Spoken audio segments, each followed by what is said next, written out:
Partimos para a análise com o economista Pedro Brinca. Pedro, boa tarde. Ouvimos várias vezes o Ministro das Finanças falar em confiança, compromisso e contas certas. Ouvimos também a primeira reação do Presidente da República a dizer-se mais pessimista do que o Governo. Diz também que este orçamento fica aquém do orçamento de outros Estados na Europa e, portanto, vai ficar atento. Em quais das duas posições é que a maioria dos portugueses se vai rever? Na do Governo ou do Presidente da República? Bem, eu creio que haverá, obviamente, para todos os gostos, mas dadas as dificuldades que a generalidade das famílias está a sentir este ano, provavelmente todos sentirão, ou uma boa parte sentirão, que realmente o Estado poderia ter ido mais longe. É verdade que, por exemplo, até ao segundo trimestre, os salários cresceram 3,1%, mas isto é em termos nominais. Em termos reais, ou seja, uma vez tirado o efeito da inflação, as famílias perderam, os salários perderam o poder de compra de 4,6%. Se os números não alterarem muito relativamente a 2023, não será um cenário muito diferente, não é? É verdade que a economia portuguesa cresceu muito, ou está a crescer muito em 2022. Muito por via da recuperação do setor do turismo. Também havia um efeito base, não é? Porque o ano passado Sim. foi abaixo do normal. Mas as pessoas, os trabalhadores que recebem o seu salário todos os meses, não sentem esse crescimento. E se é verdade que o orçamento, mesmo assim, ainda apresenta um déficit de 2022 de 1,9% e se projeta para 2023 0,9 pontos percentuais, ou seja, o Estado continua a gastar mais do que aquilo que recolhe em termos de receita. O que é verdade é que, no caso das famílias, as famílias não sentem, de facto, esse gasto adicional do Estado. E, nesse sentido, principalmente se as projeções que estão a ser feitas sobre a inflação não forem... se o Estado subestimar a inflação no seu cenário macroeconómico, então aí poderemos ter então uma perda de poder de compra ainda a repetir-se em 2023. Quando o Ministro das Finanças entregou o orçamento no Parlamento, foi questionado sobre eventuais ajustes que tenham que ser feitos ao longo do próximo ano. Ele foi muito tácito na resposta, diz que as projeções, o cenário macroeconómico foi realizado com a melhor informação disponível. Na verdade, o Banco de Portugal, na semana passada, aponta para uma previsão da inflação não de 7,4%, como avança o Governo, mas de 7,8%. Quem é que dispõe da maior ou da melhor informação? Eu diria claramente, até diria que era o INE, não é? Mas relativamente às dinâmicas dos preços. Nas previsões e no cenário macroeconómico daquilo que estamos a falar, para 2023 a previsão na questão do PIB foi 1,3%. A previsão mais recente que tínhamos era do Conselho das Finanças Públicas, que é 1,2%. E o Conselho das Finanças Públicas é conhecido por ser relativamente conservador às suas previsões. A última previsão do próprio Banco de Portugal em maio, porque se recusou a fazer nessa publicação que referiu qualquer estimativa de crescimento para 2023, na última que temos do Banco de Portugal tinha sido 2,6% em maio. E no caso da Comissão Europeia, já mais tarde, a meio de julho, a previsão era de 1,9%. Por isso não parece que os 1,3% de previsão no cenário macro para 2023 de crescimento do PIB seja assim um número tão desfasado, quer dizer, parece-me equilibrado. No caso da inflação, as coisas, como referiu, já são um bocadinho diferentes, não é? A previsão do Conselho das Finanças Públicas, que é a mais recente que temos, é de 5,1% para o índice harmonizado de preços no consumidor, que é um bocadinho diferente do índice de preços do consumidor. Percebe-se porque é que o Estado olha para o índice de preço do consumidor, porque é essa estatística que estão muitos dos indexantes sociais, mas não obstante, quer dizer, estamos a falar de 1,1% abaixo da previsão do Conselho de Finanças Públicas. Mas também é importante lembrar que se olharmos para o cenário da Europa e previsões que outras instituições fizeram, está previsões para todos os gostos. Nós temos o Eurobarómetro a dizer que para a zona euro vamos ter uma inflação de 3,7% em 2023. Por outro lado, temos o staff do Banco Central Europeu a dizer que vamos ter uma inflação de 5,5%. Quer dizer, e no meio disto está toda uma outra série de previsões. O que é que isto mostra? A incerteza é muito elevada.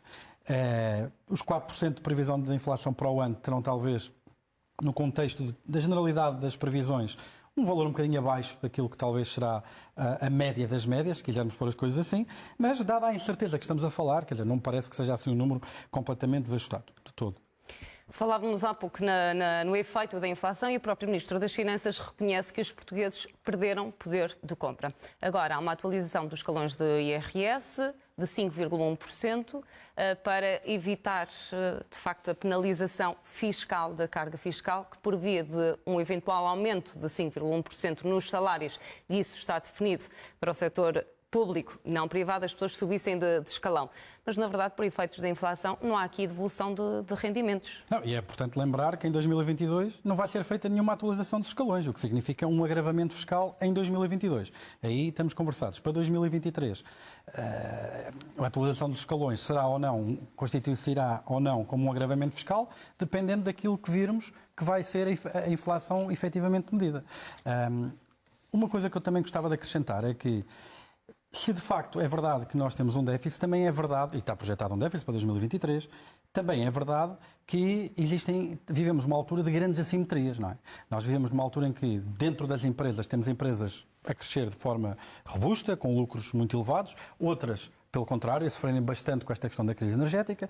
Dentro das famílias também temos umas famílias mais afetadas do que outras, e este orçamento, uma das coisas que tenta, parece-me, mais do que o efeito médio de discutir aqui se o orçamento devemos ter um déficit maior ou menor, visa tentar corrigir alguma iniquidade, se quisermos assim, relativamente a duas coisas. Primeiro, à distribuição ou à condicionalidade dos apoios entre as empresas que estão realmente com problemas e aquelas que até estão, de alguma forma, a lucrar ou a beneficiar ou têm alguma conjuntura favorável desta crise.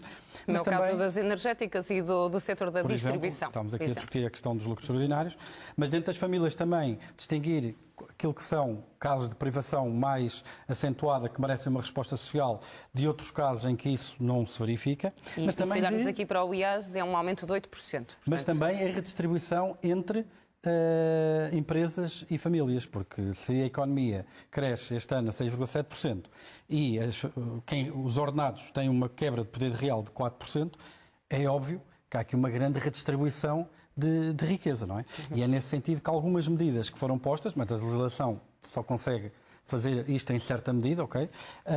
Tentou, em alguns casos, criar incentivos para que as empresas reforcem a questão salarial. Isso leva-nos ao acordo de rendimentos. Exatamente. A CGTP ficou de fora do acordo. De resto, também não é a primeira vez que acontece. Mas os benefícios em sede de IRC para as empresas vão ser suficientes para que haja mexidas efetivamente no setor privado?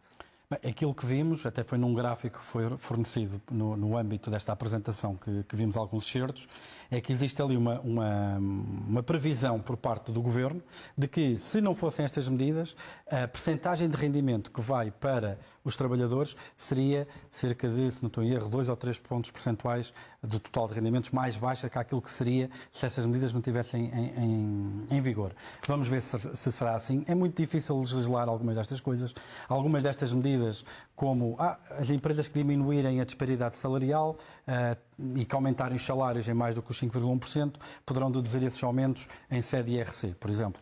Mas, quer dizer, a maneira como isto irá sempre implementado e a letra da lei vai contar muito, porque uma empresa pode diminuir a desigualdade salarial despedindo os trabalhadores que ganham menos. Claro. Ou seja, é preciso ter muito cuidado como é que vai ser a implementação disto, é preciso ter alguma sensibilidade relativamente a como é que as empresas, do ponto de vista quantitativo, como estava a perguntar, qual vai ser realmente o impacto real que vamos ver no próximo ano destas medidas, quer dizer, isso só olhando para a frente. Dado o cenário de incerteza que estamos a olhar para o ano, seria um exercício muito heroico ter de ser aqui bastante taxativo relativamente a efeitos quantitativos de algumas destas políticas. Do ponto de vista qualitativo, acho que elas são bem intencionadas. Do ponto de vista quantitativo, teremos que esperar para ver. Pedro Brinco, obrigada pela análise nesta edição do Meio-Dia. Boa tarde.